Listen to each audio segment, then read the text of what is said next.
Welcome to Victory Talk. It's Friday, y'all. TGIF to everybody. Yeah. It is Friday. It's your girl Key and Lady J and Lisa. And we are in the house tonight. Y'all see we matching tonight. We got on our matching shirts. Me and you a step apart. Wait, we gotta leave some Yes. We are together once again to bring y'all some hot topics. Y'all know first Fridays of the month is hot topics. Yeah. So I hope you are ready for some hot sauciness. Tonight, though, before we get started, we want to talk about Thanksgiving a little bit with each other. So I want to know, how was you guys' Thanksgiving? Was this year any different than last year due to the pandemic? Well, actually, for me, it was better. It was better. So, like last year, what we did was everybody in the family, our little close circle family, the children that are right here in the Maryland area, we all cooked. And we cooked, individual things, and they met at the house, and, we gave each family, a portion of what we cooked. And so we kind of shared in the cooking, but then we, divvied up, our dinner, and we went back to our respective homes. And that's how we had Thanksgiving. Then we met on Zoom and played some games and things like that. So this year we actually got to, hang out with each other. So we did brunch at one family, breakfast with one group of the family. And then we did dinner with another group. So for us, it was actually better than it was last year. And so I was really excited about that. So even though we're still in the midst of a pandemic, we still kind of like kept the groups small. We kept them small, but it was good. It was good. And praise God, nobody was sick. Nobody got sick. Thank you, Jesus. Yes. Hallelujah. Yes. Well, I would say that it was better because last year we couldn't get together, but this year we were able to get together a little bit. Yeah. So just the appreciation of being able to be together, to be in fellowship, versus last year we couldn't. So we were just happy that we were able to just get together a little bit. I got a chance to see my little cousin who was actually born during the pandemic. Ooh. And she was such a sweet thing. And in spite of being isolated, she was still her sociable self. So the DNA is still good. And she was like waving like hey to everybody. So I was like so super ecstatic. So I'm hoping that as the pandemic move out and the immunity for this virus gets better, that we can cluster together a lot bigger than we did. I agree with y'all. I think I'm on the same page with you guys. We still kept it small, but I was so super excited to see my cousin was able to come because he's usually with us on the holidays. And so last year he couldn't come, because of the pandemic. And so I don't really remember what we did. I think my parents might have still came last year, but nobody else. So this year we had my cousin, we had my niece came, my brother and his girlfriend. So it was back to business as usual. And I was so excited to just be able to see everybody, hug everybody, and, be able to be in close quarters without freaking out so much. So that was good. So so we looking forward to Christmas. We hope that, things are still calm and we can all get together again for Christmas. So before we move on to our viewers, tell us, put in the chat how was you. We want to hear how Thanksgiving was for you guys as well. So put it in the chat and share with us. Yes, absolutely. Let me see. Let me give it a minute, or you can go ahead. Yeah, go ahead. All right, so we're going to go ahead and keep rolling, but y'all go ahead and let us know how your Thanksgiving was, and we'll come back to it after our first topic. So let's get into it. Our first topic is titled Killer Off Our Campus. Students demand that Arizona State University withdraw Kyle Rittenhouse. So I'm sure everybody knows at this point, you know, who that young man is, without going into too much detail about that. But several student groups were demanding that Arizona State University kick him out of their school for what they're calling him being a racist murderer. This comes after he is acquitted of all charges following a very public and publicized trial in which he and his defense successfully argued that he acted in self-defense when he shot and killed 2 protesters in Kenosha, Wisconsin.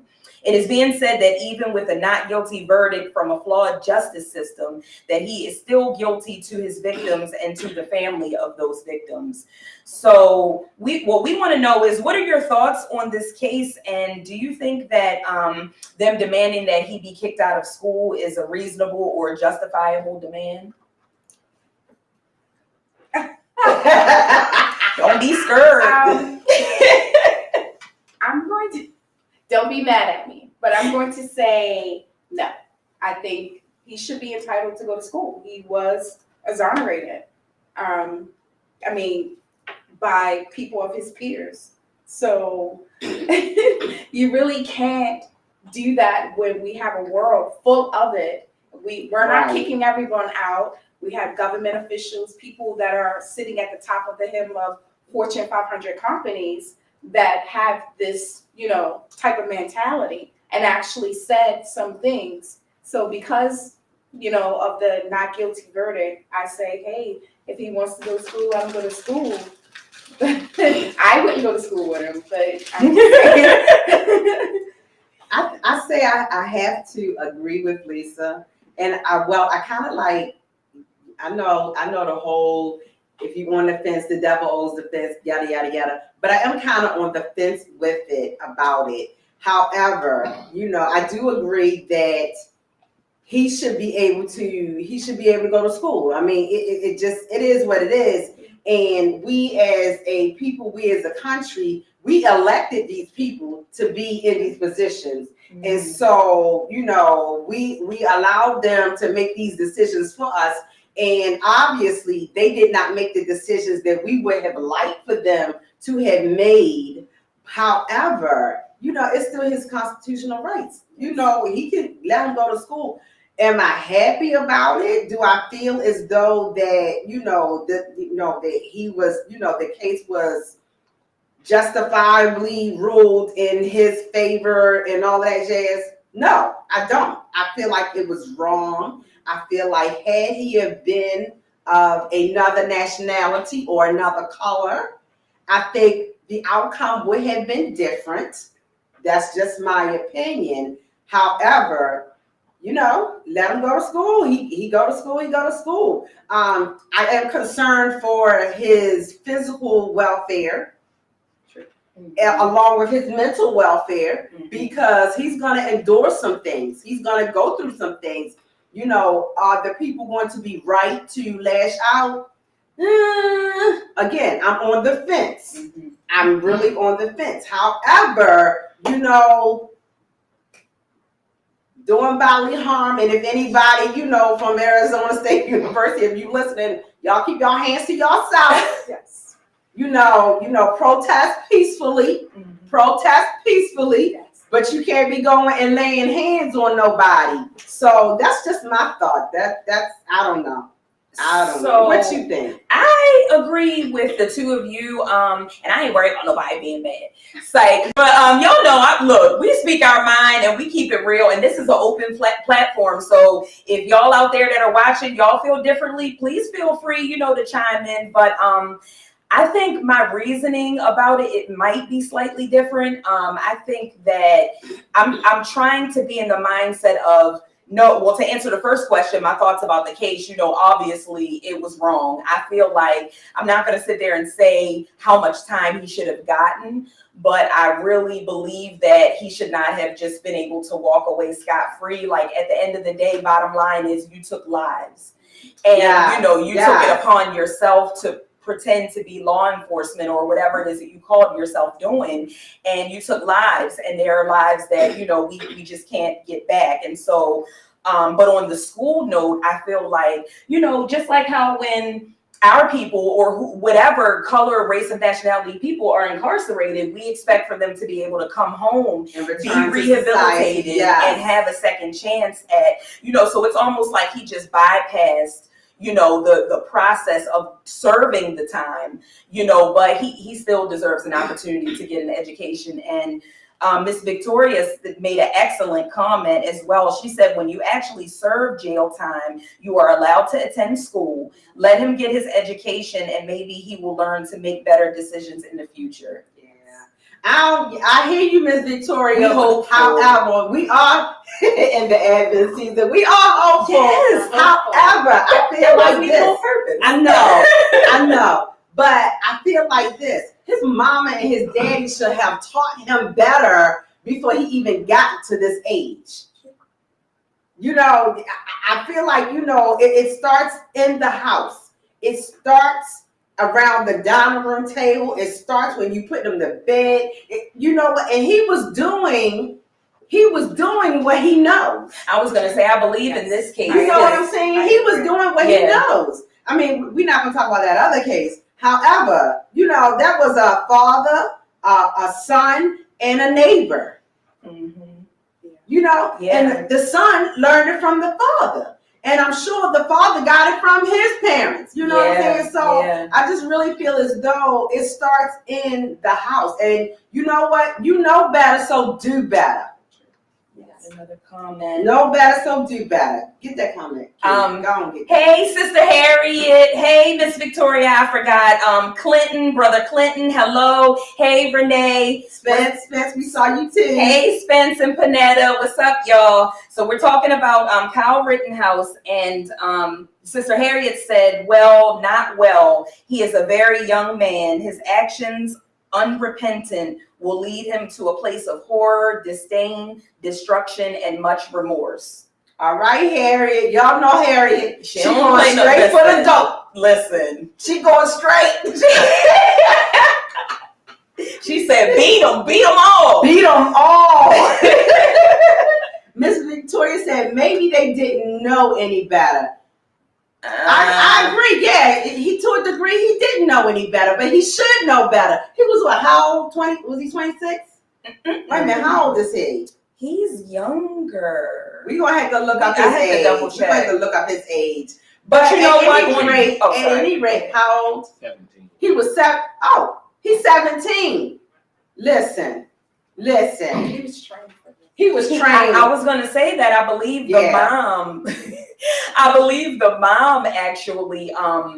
She knew he was in like the ROTC, and then something else. He was volunteer police cadet situation, and so she was probably encouraging him. To like, dude, wait until you. I'm not saying wait until you graduate the academy and all but wait until you are certified, and authorized to police the community before you take it upon yourself to police the community. And even once you're, certified, authorized, and all that good jazz, you know what? There has to be a level of decorum. You have got to be able to operate in that type of field, with a level of respect, understanding. You understand? You know what I'm saying? Yeah. And just be able overall to interact with people on a reasonably decent level. Absolutely. Because these people are trusting in you. That they're looking to you for safety and that type of thing. So I don't know.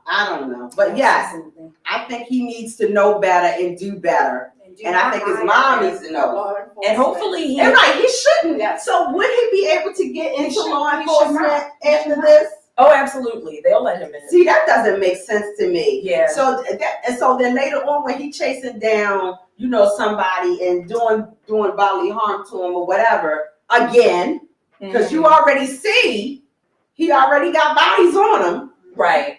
And so then what? The reason how I learned that actually was with another case. I can't remember which one it was, but I discovered that I feel like it might have been the George Floyd one. And they were saying that, if he would have gotten off of that, You don't necessarily get, like, if you get terminated from a police department, apparently it is there is no law against or rule against you going to another county, not even another state. You can go to another county and still work for law enforcement, knowing that you have this history. And that's what they do. They bounce around from place to place. And I'm like, that's where something's got to change with that. The whole system just needs to be revamped.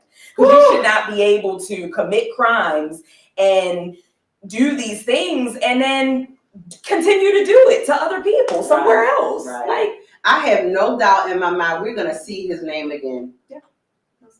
We're gonna see his name again. And it is not gonna be under the headlines of him going to school. Should he or shouldn't he go to school? It's not gonna be that. But you know what? Unfortunately, we will just continue to pray, for all, safety of all. Ms. Victoria said the state mistakenly allowed their residents to carry weapons and police each other.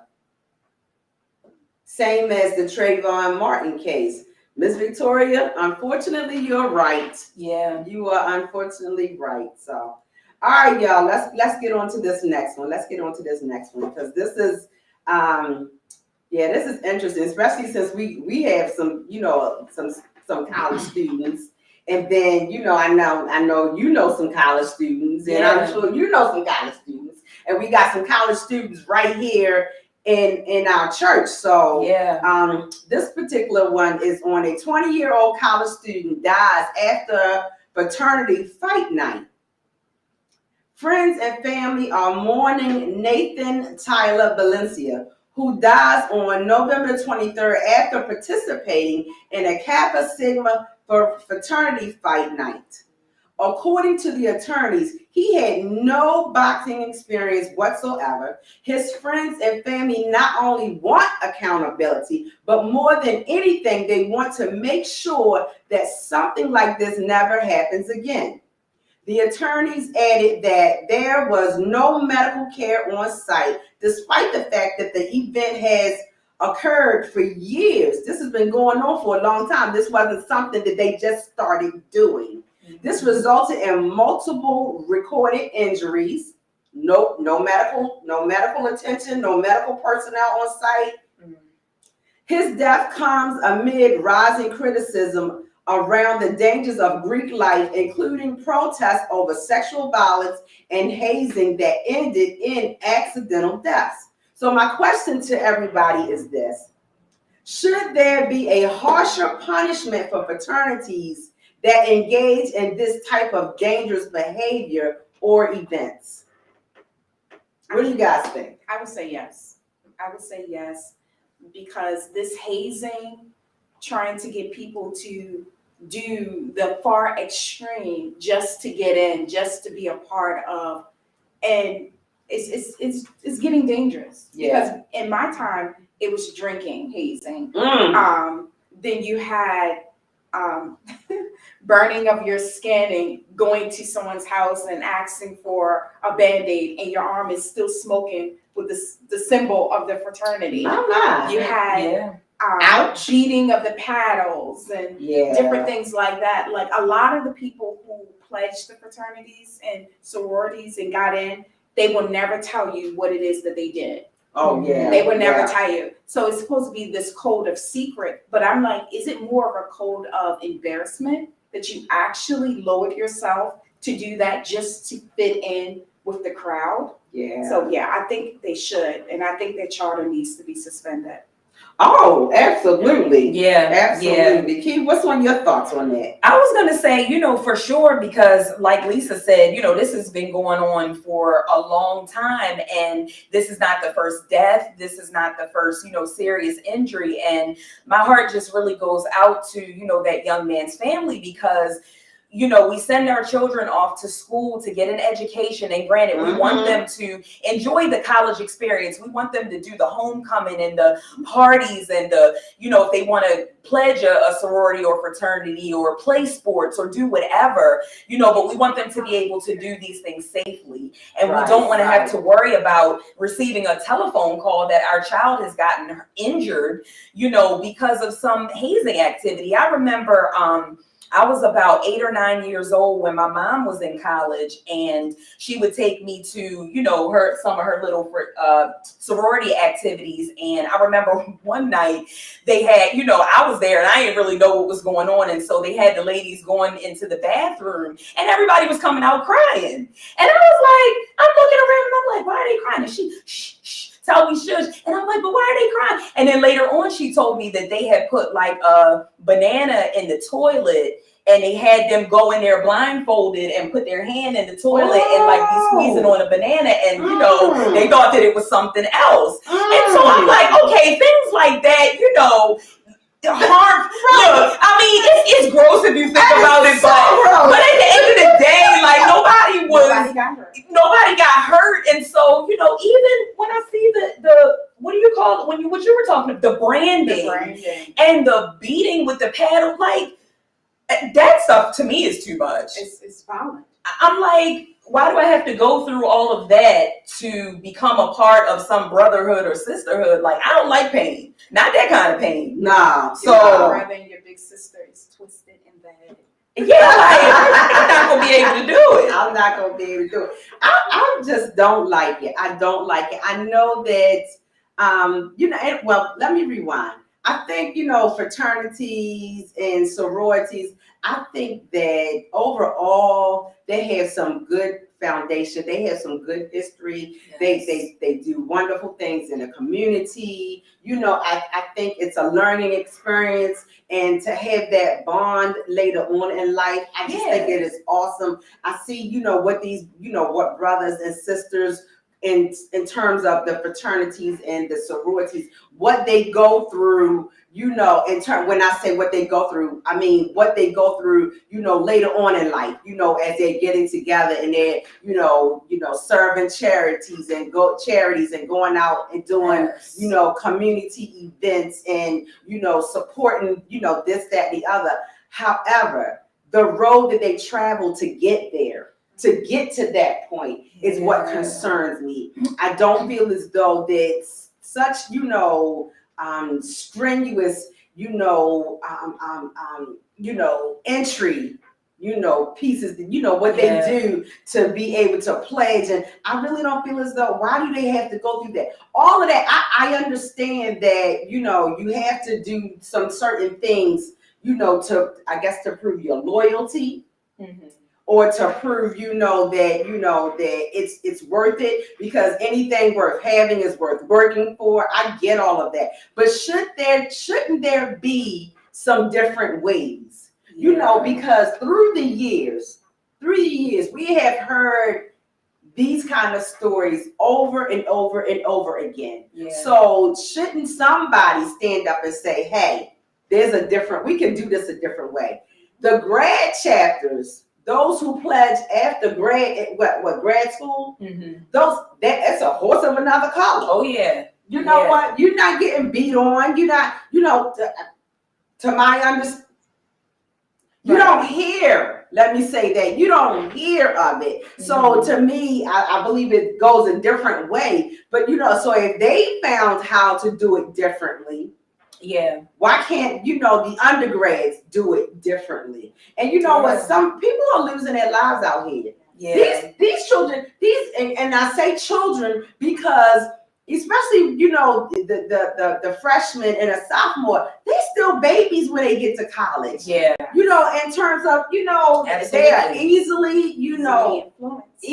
influenced. They just want to be there. They just want to be a part. So I think that there should be some punishment. Yeah. And I agree with you, Lisa. There should be some suspensions. Yeah. And and those that are up in leadership that knows what's going on. Oh yeah, accountability. They should be held accountable as well. Absolutely. If I was those parents, I would be owning that. I would be owning that daggone university. Oh, yeah. And you think too, my grandkids are going to school for free. Yeah. Every generation. With something like this, you would think that even at the very least, if that's something that you wanted to do, is have a fight night and have, the people from the different, fraternities come together and box, like with some boxing gloves in a ring with an official and with medical, people on site. That's that's completely different than this fight night. Yeah. Because that's what it sounds to me kind of like how the Fight Club movie was. Yeah. You just beating on somebody until they stop, until they just pass out. But they had paramedics on the scene, right? I don't know. I guess at some mostly point. in the professional, you have the Oh, yeah. Oh, yeah. the Yeah. doctors, but these people, the maturity level is not there to say we need to supply all of the things that we need to have just in case. Right. They just Right. want to go and do it. And Michon, he's so special. Michon says, all fun and games until someone goes into the wrong stall. I wish we had a banana to show y'all, but y'all know what a banana is like and how squishy it is. Oh my God. And you would totally think that's, I'm telling you, they was crying. I mean, they was crying. All right, y'all. So we gonna get on down to the next topic. So a server, this was hilarious to me. A server shares the most annoying things that customers do when they split the bill at restaurants. So we all know that being a server is really hard work. Despite being perpetually underpaid and underappreciated, being a waiter is no easy gig. So one server is going viral after sharing her biggest pet peeve when it comes to tables who want to split the bill. User at SNERIXX, in case you guys want to check out some of her content, because it's supposed to be really good. It's the @SNERIXX. And she is popular on TikTok because of her ability to share her serving stories in a relatable way. In a recent video, she recalled a time when a customer asked to split the bill. Instead of opting for a 50-50 bill, the guest wanted everything split up. So as she was mimicking the guest on this video, she's saying, well, I know personally I had 3 out of those 8 mozzarella sticks and a quarter of the chips. So if you could just, split it that way. So then she said, listen, 3 mozzarella sticks out of the 8 and a quarter of the chips. So that's all I want to pay for. Then she said they got to dessert, but they didn't like what they ordered. So they only wanted to pay for half of it and then asked for that to be split too. So they want to pay for half of the dessert and then they want the half of the half split. Then proceeded to get an attitude with her when she didn't understand the math problem. The video has over 1 million likes. So how do you handle this when eating out in groups, y'all? Do you feel that the bill should be equally divided or broken up according to what each person ordered, or does it depend? I'm gonna save my answer to last. Listen, I don't like the bill split thing. I really don't. Like, so for me, I feel like, or no, not the bill split thing. I feel, well, because I'm kind of like down in the middle. Because if I'm not drinking and, I'm out with a group of people and I'm not drinking and they done ordered up, a bunch of strawberry daiquiris, Bahamas on the mamas, sex on the beach, they doing shots or whatever it is that they do. If they don't order up a whole bunch of that and we all there together and so you bring the bill and you say, okay, well, if everybody in the group adds in $25, we can, come in. I'm sorry. I don't want to be paying for all that you drunk up. Right. When all I had was a dead ginger ale, with my little fake lemon and my little fake cherry. And, you know what I'm saying? I don't want to be paying for your drinks. I love you and everything. And if you needed help with your portion of the bill or whatever, then say that. Yes, A, please. say that. And B, don't be But say it ahead of time. Don't wait till the bill come and then talk about you can't, because we gonna be washing some dishes, okay? No, not we. Not we. I'm serious. Listen, I love my sister. Well, I'm not gonna do that to I'm nobody, gonna but pick my company wisely. Yes. But for real. Listen, if you that crazy one and you done ordered up 5, 6 drinks and, your steaks and this, that, and the third. I'm not paying for your red meat. I don't pay for my husband's red meat. If he eats red meat, I'm not doing it. And so my thought is, right, I know I'm feeling real extra with this one, right? My thought is, listen, I may very well be the one saying, if I ordered it, I don't care if you ate some of it. If I ordered the mozzarella sticks, I ordered the mozzarella sticks. I'm gonna pay for the mozzarella sticks. Even if I only ate one, if I ate 2, whatever. Right. I don't care whoever else. That's what I want to pay for. Because that's what I asked to be brought to the table. And so that's my thought on it. Lisa, what you got? Okay. I don't roll with a lot of people out when we go eat. My circle is small, protected, and private. So usually, like when I go out with my clients from the beginning, I'm like, okay, split the check, because mine is reimbursed by my company, and then theirs is theirs. When I go out, like with my cousins and stuff, we're all together. So, I don't mind. We're family, and it's probably like 6 of us, and we do our thing. I don't really go out with my friends. Everybody, if I'm out eating with you, we're family. Right. So we're like pretty much together. So your behavior is more or less like my behavior. It ain't going to be the 9 shots lined up or any of those type things. I have never experienced that, so I'm not going to really speak too much about it. Let's just say if I knew that you were this type of person, she's going to split that check before she even takes my order. Yeah. Straight up. Yeah. And that saves me. So and that saves our relationship. That saves that part. So I understand, what you guys are saying. I'm kind of, and that's why, we threw in there, does it depend?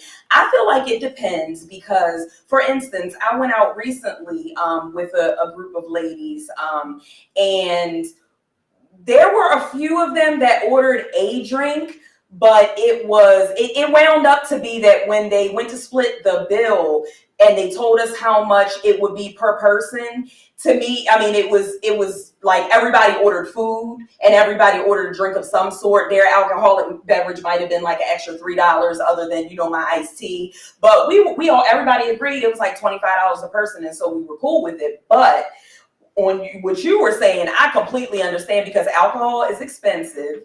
And I'm not going to go and have my little appetizer and my soda or my unsweetened iced tea and be paying no daggone $50 bill, because other people decided. But this story is hilarious because that level of pettiness, like it's almost like it's unbelievable that somebody would, but then you do believe it because people do some strange things. Bro, you want to pay for 3 mozzarella sticks and a quarter? What is even a quarter of chips? I'm right. Like, can you imagine this sitting there? Like, I ate 4 chips. I only ate 4 chips. $2. So, and it's 4 of us. So, no, you're going to take my little bit of change. You're going to take my 50 cents. And that's what this is. That is hilarious. And the other thing that really is like so funny, because when you do stuff like that, people really and truly forget that there's taxes and a tip. There's taxes and a tip. So come on, y'all. We are all adults. We are adults. If you are out with your friends and y'all are, hanging out and you're eating together, or even your family, no matter what the situation is, come on, do your part, pay your share. Don't go. We got some comments, y'all. Miss Victoria said, OMG, pay the bill and go home. If you can't afford to eat, don't go. Right. And Sister Harriet said, eat a bowl of soup or have a sandwich before you go out to eat and pay your part plus the tip, or just don't go out to dinner. Yes. And Sunshine over on the YouTube side said, people should be mindful of their budget before coming outside. Girl, they know what they got in their pocket. Absolutely. They already know. I wholly agree. James Spencer said, walk out. Somebody going to jail. Sodas are less expensive than the drinks. You are right. They can treat you. said walk out. Walk out. I'll be back. Look, Not even. I'll be back. I got to Well, restroom. Spencer, you gotta clarify though. Are you gonna leave your $12 for what you ate before you walked out, or you just walking out? You just walking out. Yes, please chime in. We need to know. We need to know. We need to know. Are you just, are you gonna dine and dash? Are you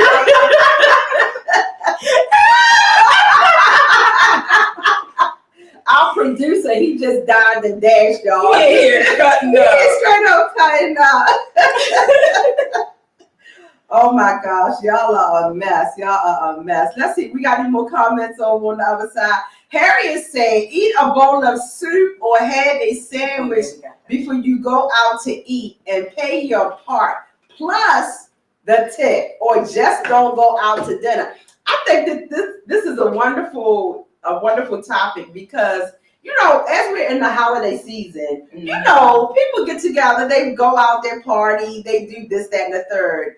And, and you usually go out in groups. You kind of like go out and you cluster in groups. Mm-hmm. And so this is just, just a reminder to everybody, know what's in your pocket before you go. And we know you do. We know you know what know when you get paid. Check that account. Yes.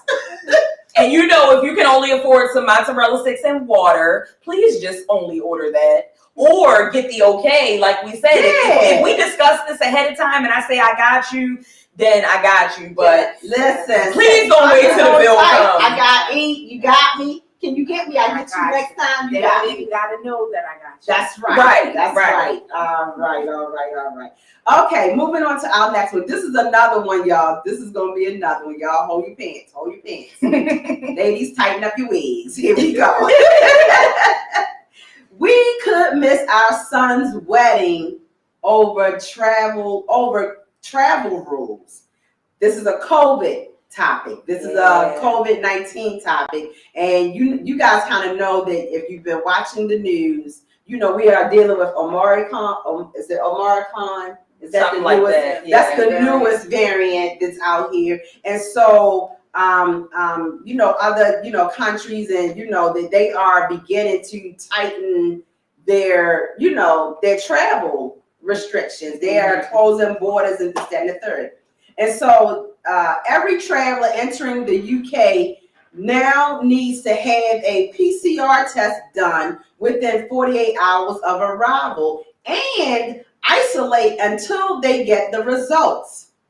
10 South African countries have been added to the red list, meaning arrivals have to pay for self-isolate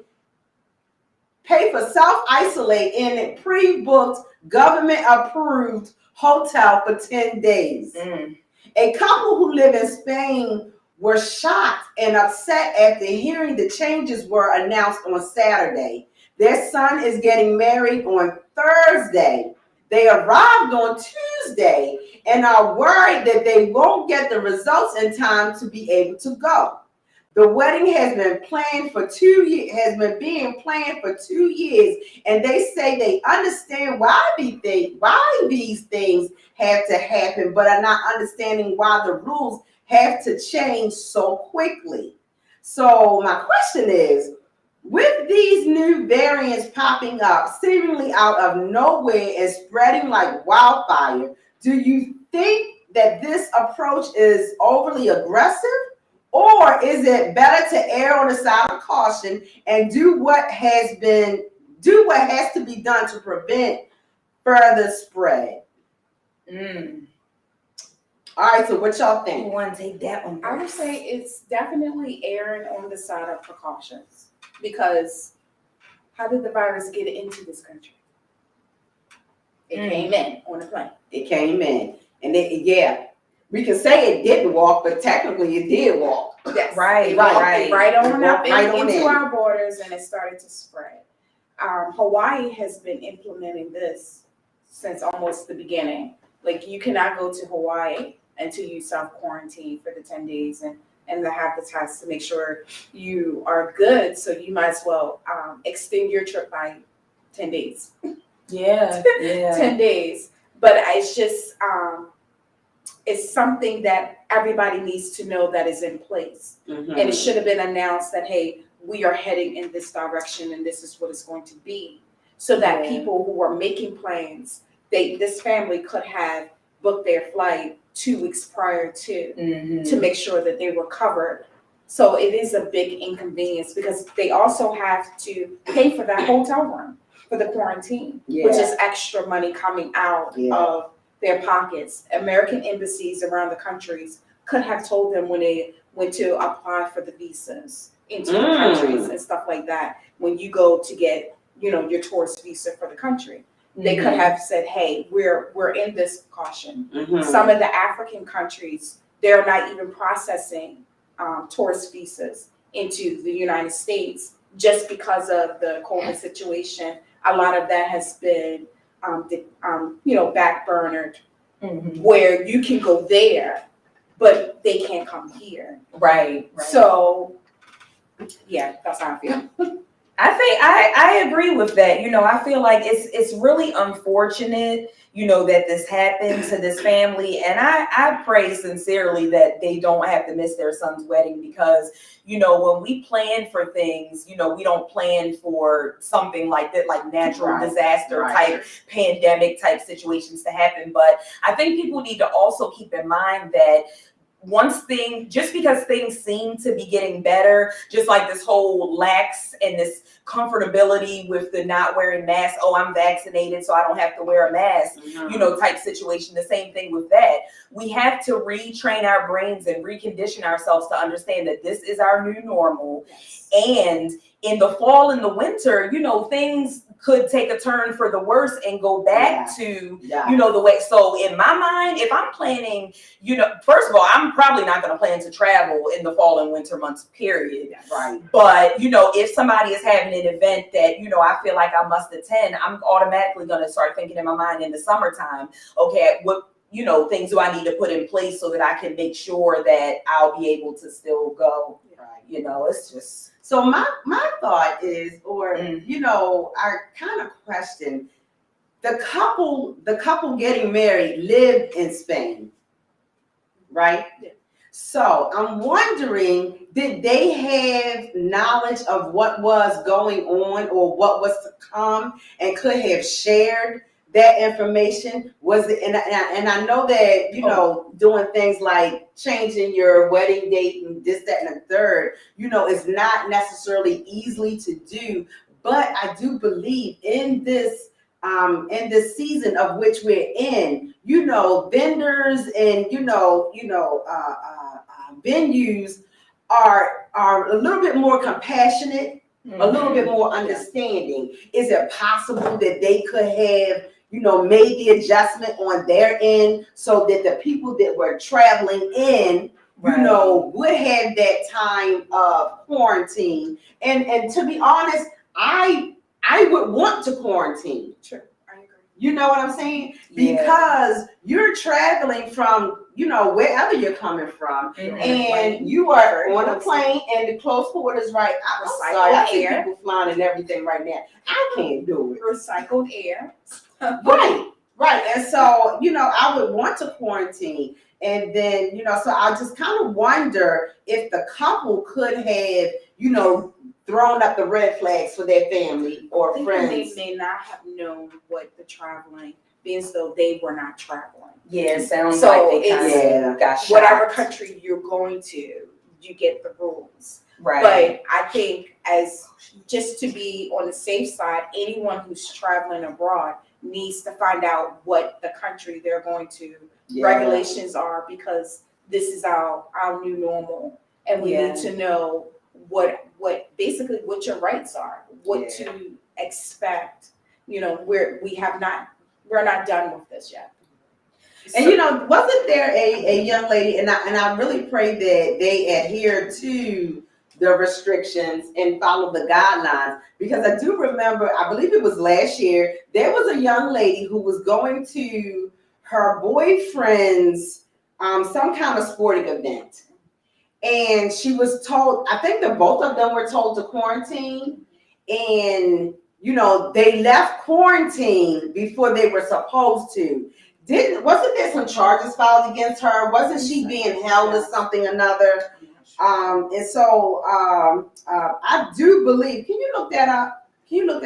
I do believe that was a story, something that was going on sometime last year.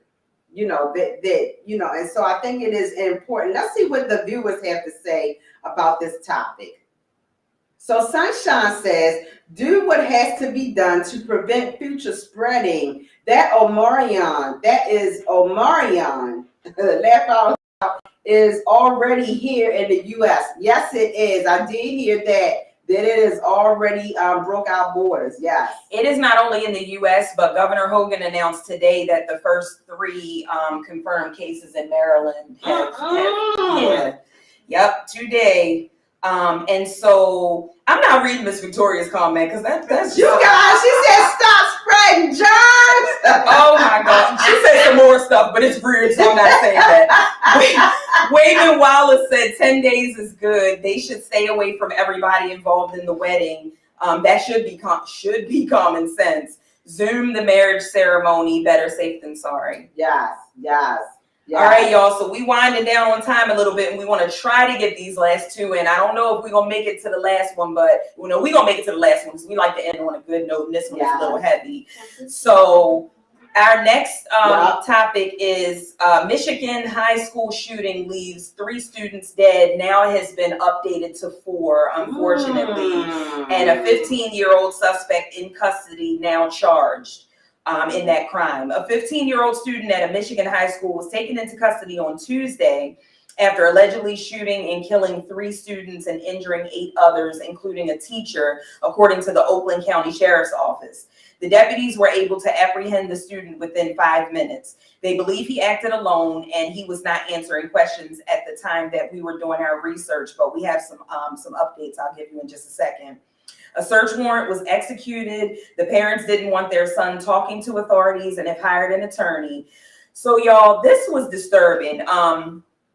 As I was researching this topic, there was a video posted to Snapchat that one of the students had video recorded while they were locked inside of a classroom. And y'all, I don't know why I looked at that video. I thank God that there was nothing graphic on the video. But you know how sometimes when you watch things, you feel yourself in that moment and you just, it just really it just was a lot.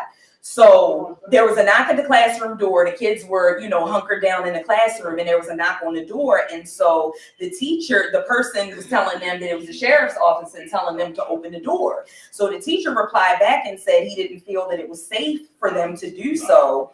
And then the person on the other side of the door replied, "Open up the door so I can show you my badge. Just open the door, bro." So the students immediately in the classroom started panicking, and they ran. They had a door in the back of the classroom.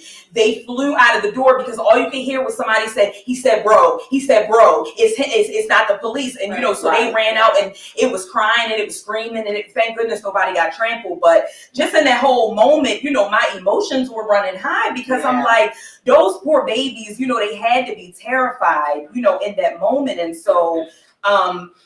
The question to that is when is enough enough? Is it time to put metal detectors in these schools? Or what else can be done to keep our children safe? Well, they're already in Baltimore City middle and high school. Okay. And I'm quite sure a lot of major cities definitely have them in high school. And they've been there for years. So I don't see why they can't be in other schools. I mean, when we're training our kids to shoot at early age, hunting, all this stuff for the sport, they don't really have a value of life. It's just easily. They're not squeamish. The games that they play, what Need for Speed, you run somebody over and you keep going, or you punch somebody and you get in a car. And this is a part of the game. So these people don't have empathy for human beings whatsoever. And then, of course, the anger, when we're angry, we're not accountable for our actions. We're acting out of impulse. So I really think we need to start taking measures, hire more school police, have entrances where they can come in and stuff like that, put the cameras on the doors because you can't really lock the doors, but some of the school doors are locked from the outside. And just, if the door opens, alarm goes off. So just in case someone was letting their friends in through the back door. So I think we really need to take precautions because things are really getting out of hand and we need to start taking control over the situation. They're kids, they're impulsive, they don't think, they're just acting. And we as adults need to step up to the plate and help our children. I really, and I agree with Wayman Wallace. He said homeschool training will become more commonplace or an option for parents.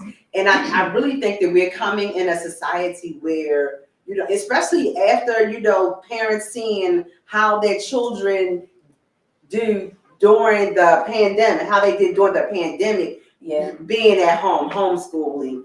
I really think that a lot of parents are going to begin to feel like my child is safer health-wise, safer, for their emotional, stability from bullying. And now from, physical, it really is getting worse. And I don't know, enough is enough. It's already enough. And so, what do we do? And I really believe, you're going to see a lot of people starting to, homeschooling is going to become a real, you're going to have these pop-up daycares or, centers that are going to start offering so that, like Amazing Grace, like Cedar's, she's got it set up. You can bring your tab. If you are homeschooling, you can bring your tablet, you can bring your computer, you bring your homework, and she sits and she works with you and she does what is necessary, but it's on a smaller scale. And I know people did it for the protection against, the pandemic. They're doing it for that. But then people are going to start, utilizing it, because there's so much violence in the schools. And I just want to say, just to piggyback off of that, before I get to that, I just want to give a update to the story because either late yesterday or today, they did announce that they are now charging the parents with involuntary manslaughter. And when I read the article, apparently the father took the boy to the store to buy the weapon. It was a Christmas present for a 15-year-old child.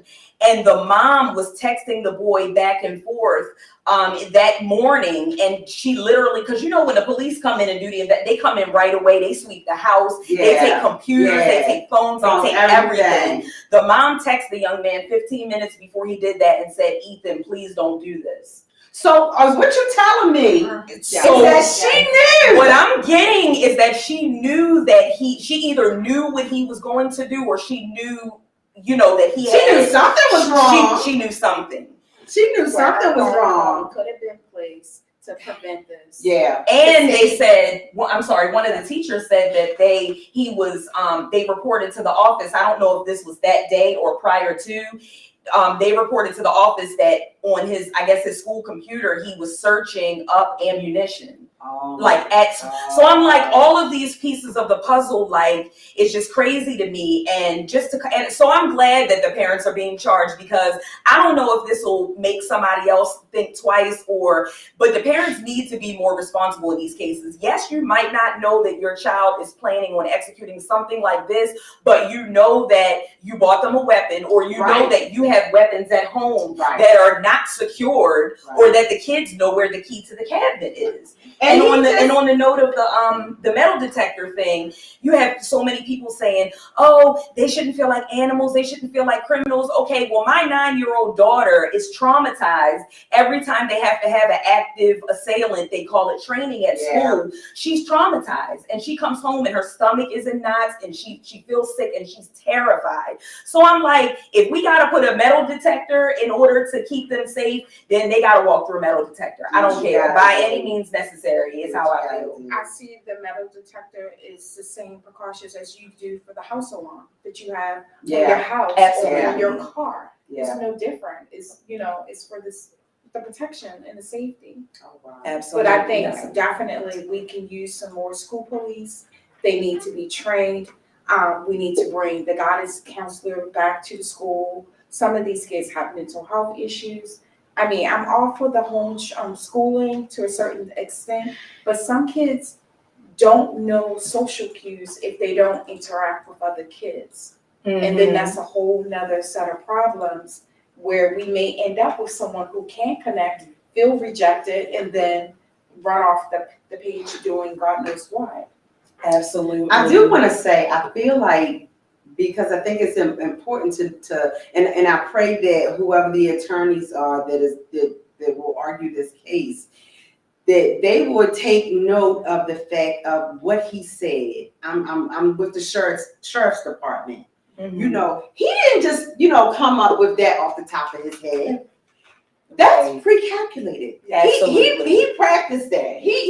Because he knew exactly what to say. Open up the door, I'll show you my badge. So he knew to say he had a badge, and you know what I'm saying. So he thought about what he was saying. He didn't just wake up that morning and decide, oh, this is what I'm going to do today. No, he worked out this plan to begin with. He thought it out, and so and the parents, he didn't just wake up, with something going on in his head and just started. He was showing some signs of something. When something going on with your children.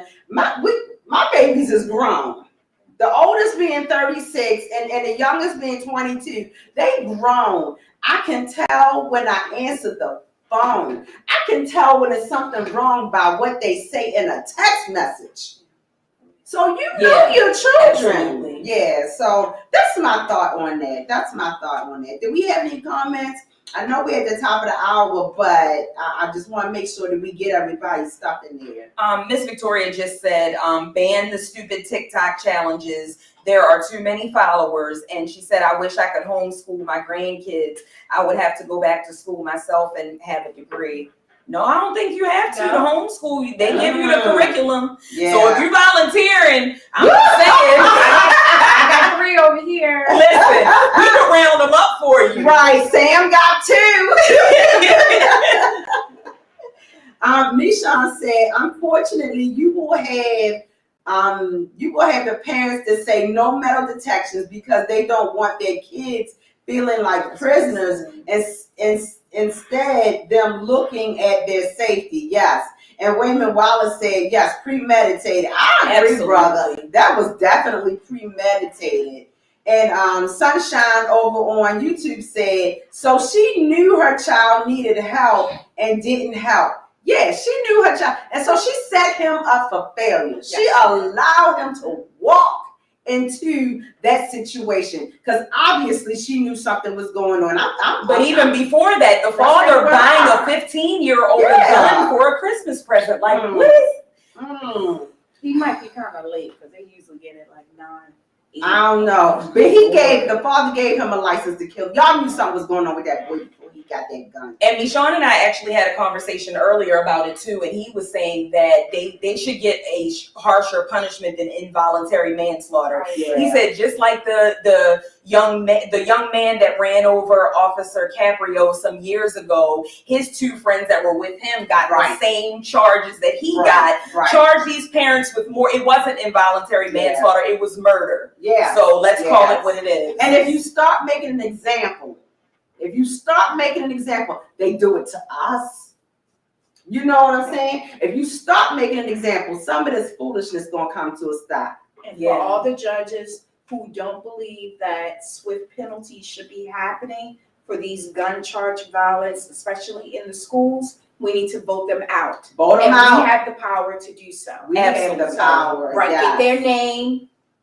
Get the case information, put it out there. That's what social media is for. Yes. And then come election time, he needs to go, she needs to go. And we're not going to forget. Oh, no. So we need to start changing. We need to start changing. This is our power, you got the power. We should use it. Yes. All right, y'all, let's get to this last one. We want to go out on a more of a happy note. More of a happy note. We don't have very long. Should I get it? Because it is like 1 minute. You get it. Okay, get it. So kindergarten teacher creates Care Day, self-care day for students, and their reaction is everything. This week, kindergarten teacher Azal Prather Jr. launched his holiday hook up daycare for 40 kindergarten students at his school in Washington, D.C. He tapped into his network to identify hairstylists, barbers, nail technicians, and other volunteers to assist him in pampering his students for the day. He said that students have to know someone who looks like them, talks like them, and cares about them inside and out of the classroom.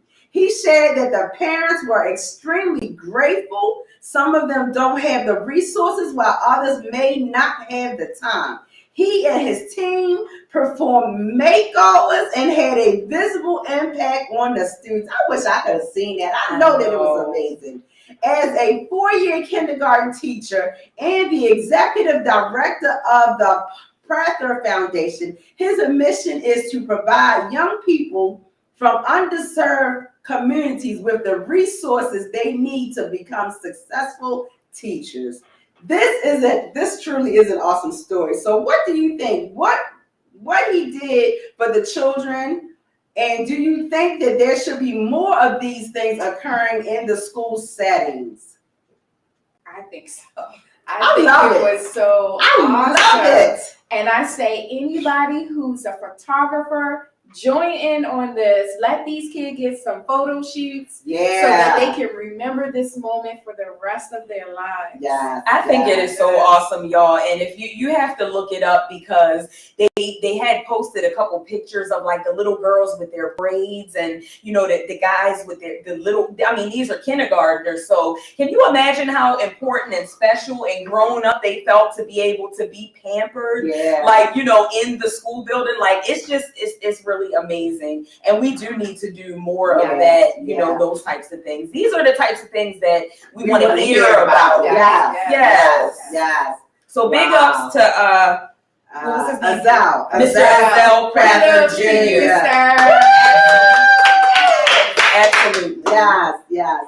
And so that's how we're going to close out the show. So please, I know that we are at the top of the hour, but we want to hear your comments on this topic. We want to hear your thoughts. So just go ahead and type them in, and we will talk about it when we are behind camera, and we'll share with you guys with some of your other viewers that's thinking about that. And so that is our show tonight. This was some good stuff. We're going to come on back next week. We got an exciting guest that's going to be with us. And, we got a whole lot of stuff going on this month, in the month of December, for the Christmas holiday season. And so we know that tonight's show was a little bit, hot topics. It get a little juicy. And we talk about, a lot of current events and things that are going on. But we're going to come back and we're going to chat with y'all later on in the month about some happier stuff and some more exciting stuff. We want to see your Christmas pictures, your holiday pictures, and remember that Jesus is the reason for the season.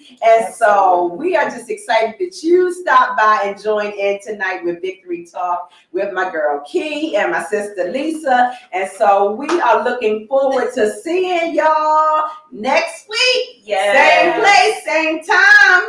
Victory Talk. We love you. Love y'all. Good night. Good night.